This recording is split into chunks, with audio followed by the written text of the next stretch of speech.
네, 이항영 전문위원과 함께하는 딱이거 시간입니다. 어서 오십시오. 네, 안녕하세요. 오늘은 어떤 얘기 해볼까요? 오늘 게임 업종 얘기 한번 해보도록 하겠습니다. 갑자기 웬 게임이에요? 게임이요. 어제 제가 미국의 10대들 얘기했잖아요. 네네, 현대차 얘기하시면서. 음주도 안 하고 덜하고 흡연도 덜 한다는데 별로 믿지도 않는 것 같고 그 이유를 제가 설명 안 했고 막 그렇기 때문에 그 얘기 한번 해드리겠는데 이게 제 얘기가 아니라 이게 미국 연방기구가 있습니다. 미국 연방기구 중에 하나가 미국 질병통제예방센터라고 CDC라고 아마 영화 가끔 보시면 이런 CDC라는 화면이 나오는데 딱 거기서 1990년대 이래로 꾸준하게 설문조사하는 게 있어요. 그 분명히 근거가 있는 것 같고 말씀드리는 건데요. 1991년 이래요. 외출도 사람들이 친구들이 안 합니다. 집에 있는 시간이 늘어나고요. 음주도 좀 덜하고 흡연도 덜하고 쉽게 얘기해서는 친구들끼리 싸우는 거 있잖아요. 싸우고 그게 딱 통계를 압니다. 부모들이 불려가는 게 있거든요. 그 숫자도 줄어드는 거예요. 그리고 운전면허도 지금 취득하는 게 줄고. 근데 이게 왜 제가 어저께 결론을 중요한 이유를 말씀 안 드린 거가 이게 보면 스마트폰을 많이 쓰고 인터넷을 많이 하기 때문에 이 다른 것들을 안 한다는 거. 쉽게 해서 연애도 잘 안 하거든 지금들이요. 그러니까 이것들이 전부 다 수치 있는 거다 이렇게 말씀드립니다. 참 듣고 보니까 이게 좋은 건지 나쁜 건지 모르겠는데 스마트폰과 인터넷을 많이 해서 이런 현상이다. 그러면 스마트폰과 인터넷을 통해서 오늘의 주제인 게임 업종과 연관 지어보자면 분명히 더 좋을 것 같긴 합니다만은 우리 국내 사정을 봤을 때는 글쎄요 그렇게 큰 재미를 못 보고 있다라는 느낌이 좀 들거든요. 맞습니다. 1분기는 특히 실적이 별로 재미없었습니다. NC소프트를 제외하고는 실적이 별로 재미없었고요. 환율 효과도 별로 안 좋았고요. 신작들의 성과도 예상보다 부진했는데요. 2분기에는 그나마 조금 난 것 같아요. 왜냐하면 넷마블의 모바일 게임 해리포터가 글로벌 흥행했잖아요. 시작하자마자 전 세계 다운로드 1위 하고요. 지금 약간 떨어졌지만 여전히 상위 랭크에 되어 있으면서 여전히 실적이 조금 좋아질 것 같다는 얘기를 하고 있는데요. 실제로 보면 해리포터 같은 경우는 이번에 결국 IP 있죠. 지적재산권 얘기 많이 들으셨을 텐데요. 이런 것들에 대한 기대감이 여전히 좀 살아있다라고 일단 이해하시면 되겠습니다. 물론 우리나라도 그 해리포터 인기가 많긴 한데 외국은 더 어마어마하잖아요, 사실. 엄청나죠. 이거 때문에 하는 친구들 많이 있고 늘 말씀드리지만 저희 아들도 마찬가지고 아들 친구도 딱 이런 거 하는 거거든요, 지금요. 나이랑 상관없이 하는 건데 실제로 지적재산권 이런 거 다시 한번 확인드리면 뭔가 창조적 활동이라든가 경험을 통해 창출해낸 어떤 정보 기술 등을 이용해서 무형적인 것에 재산을 받지 않은 거죠. 그러니까 요즘 웹툰 같은 것도 많이 뜨고 있는 거가 바로 웹툰을 통해서 영어도 하고 게임도 하고 이런 것이 되겠는데요. 아시다시피 4월 25일 날 이게 잼시티라는 곳에서 발표한 게 해리포터인데요. 이 보면 넷마블 지분 60%잖아요. 그런 것들이 전체적인 영향이 있었고 이것이 어느 정도였냐면 우리나라에서는 컴투스의 서머너즈 워 이후에 북미 유럽에서의 제대로 된 첫 성과였다라고 일단 이해하시면 되겠습니다. IP 얘기가 나온 김에 해리포터도 그렇고 아니면 마블 같은 경우에도 팬심이 진짜 장난이 아니거든요. 대박이죠, 진짜. 딱 저희 동네에 마블, 우리나라 아시아에서 제일 크다는 마블 샵이 있거든요. 그래요? 엄청나죠. 이거 마블 딱 보시면 좋아하시는 분이 계실 것 같고요.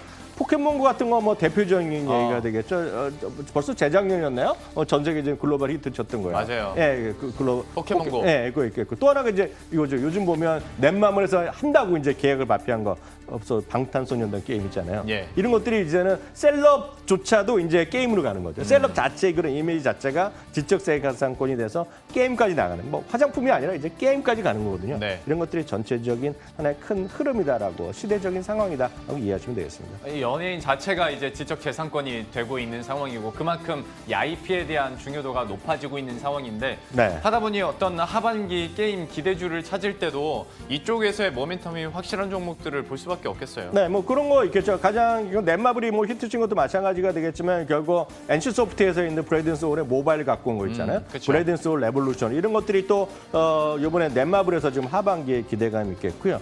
컴퓨터스의 스카이랜더스 전 이건 잘 모르겠는데 이것도 많은 애널리스트들이 얘기를 많이 하는 것 같아요. 이런 것들도 여전히 기대감을 많이 갖고 있는 그런 게임작이다라고 일단 이해하시면 되겠습니다. 아무래도 근데 이제 국내 게임업계만 얘기를 하면 약간 한정적으로 얘기가 나올 수밖에 없고 해외 같은 경우에는 상황이 좀 어떻습니까? 해외에서 한마디로 e스포츠 있죠. 영어로 알파벳 E의 스포츠. e스포츠가 올해 큰 기대감을 갖고 있습니다. 이게 제가 연말 연초에 여러 번 말씀드렸는데요. 골드만삭스에서 세상을 바꿀 8가지 거대 트렌드, 휴지 트렌드 중에 하나를 딱 8개 중에 하나를 e스포츠로 했거든요. 그만큼 네. 시장에 큰 관심이 있겠고요. 아시다시피 2018년 아시안게임이 이번에 인도네시아에서 8월인가 언제 열리고 9월인가 열리잖아요. 그때 아시겠지만 e스포츠가 지금 시범 게임으로 들어갔는데요. 시범 게임에 들어간 거가 대표적인 거가 이제 그 LOL 있잖아요. 네. 롤이 뭐 대표적인 들어가 있고 스타크래프트 들어가 있고 클래시 로얄 들어가 있고 나머지 세 개는 뭐 저 잘 모르겠는데 여튼 이런 것들이 지금 들어가 있는 것이 대표적인 거. 그러니까 많은 e스포츠 게임 관련 좀 딱 이거다. 이거 정해져 있거든요. 이렇게 보시면 되겠고 또 하나는 제가 알기에는 도쿄올림픽에는 안 들어갈 가능성이 큽니다. 근데 이게 저는 잘 모르겠는데 그쪽은 제가 전문이 아니라서 모르겠는데 올림픽에서 선택 종목이라는 항목이 생긴 것 같아요. 그러니까 선택적으로 그 올림픽 할 때마다 하는 건데 2024년 파리 올림픽이잖아요. 파리 올림픽에서는 이번에 선택 종목으로 들어갈 가능성이 있다고 합니다. e스포츠가요. 그래서 일단 네티즌 사이에서는 그래서 시범 게임인데도 지금 병역 면제를 주냐 안 주냐 이거 갖고 논란이 있는 것 같아요. 그 안에서는 뭐 저야 모르겠지만 얼마 전에 보면 그 우리나라에서 최고로 돈 버는 친구 50억 연봉 버는 친구 있잖아요. 롤에서 해갖고 그러면서 유명한 프로 야구 선수들도 사인 받는 거 여러분 혹시 SBS인가 한 거 저도 봤는데 어떤 그만큼 할 때 e스포츠가 커가고 있는 건 뭐 사실인 것 같습니다. 그러면 시장 자체도 뭐 올림픽 게임 종목까지 되는 판에 엄청 커지겠네요. 그렇죠. 글로벌 게임 시장은 1,370억 달러 시장을 거저 있는데요. 전년 대비 13% 정도 늘어가 있는 건데 이게 딱 보시면 나온 것 같고요. 섹터별로 보면 PC 게임 같은 게 1.2% 늘어나고요. 모바일 게임이 25% 늘어났고요. 글로벌 게임 시장은 전체적으로 말씀드렸다시피 13% 정도 늘어나 있고 역시 그중에서 가장 큰 건 모바일이다라고 일단 이해하시면 되겠습니다. 지금 나오고 있는 표가 바로 그 얘기해 주신 것처럼 모바일 쪽으로. 그래도 2021년이 되면 모바일 게임만으로도 1,000억 시장이 되니까요. 뭐 엄청난 규모라고 일단 이해하시면 되겠고요. 하나 또 에러가 났는데요. 1,000억 달러입니다. 1,000억 달러. 1,000억 달러. 원이면 너무 작죠. 원이 너무 작죠. 1,000억 달러입니다. 1,000억 그렇죠. 달러. 1,000억 달러 규모로 성장할 것으로 예상이 되고 있고 그 중심에서는 역시 모바일이 대세가 될 것으로 예상이 되고 있는데 그렇다면 이제 주식시장에서의 아이디어도 한번 짚어보도록 하죠. 어떻게 분석이 됩니까? 이 부분에서 항상 제가 게임을 잘 하면 게임을 제가 딱 찍어드리겠는데 제가 또 안 하거든요. 게임을. 제가 눈이 나빠갖고. 자제분은 하시잖아요. 열심히 하죠. 저희 아들 딱 찍는 주식이 또 있죠. 딱 보면. 그래요? 딱 액티비전 블리자드 딱 얘기하죠. 그러고 얘기하고 있는데요.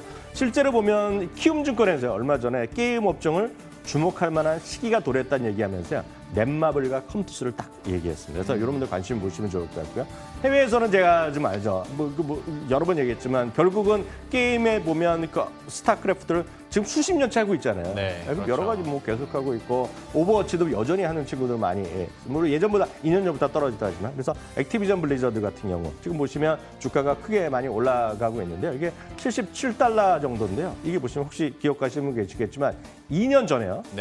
딱 2년 전 오늘입니다. 7월 6일이거든요. 2년 전 지난 주말에 저희가 또 방송을 했었거든요. 제가 자료 화면 한번 준비해봤는데요.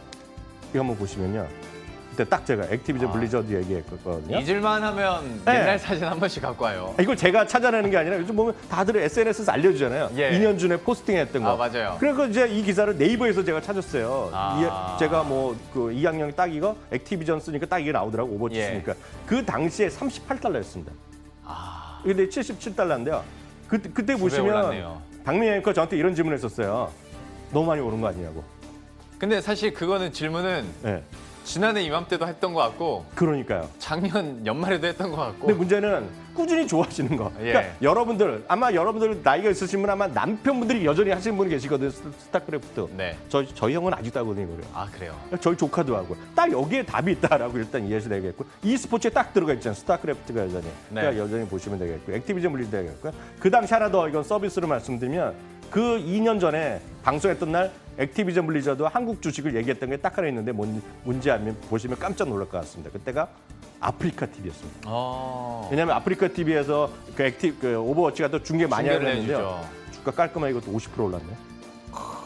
근데 아프리카 TV는 특히 이제 최근 들어서의 상승률이 더 크게 나타나고 있기도 하고요. 실제로 어떤 BJ들 그리고 이제 게임을 중계해주고 또 월드컵 중계해주면서 확실히 주가가 참 많이 올랐다라는 느낌을 들 수가 있는데요.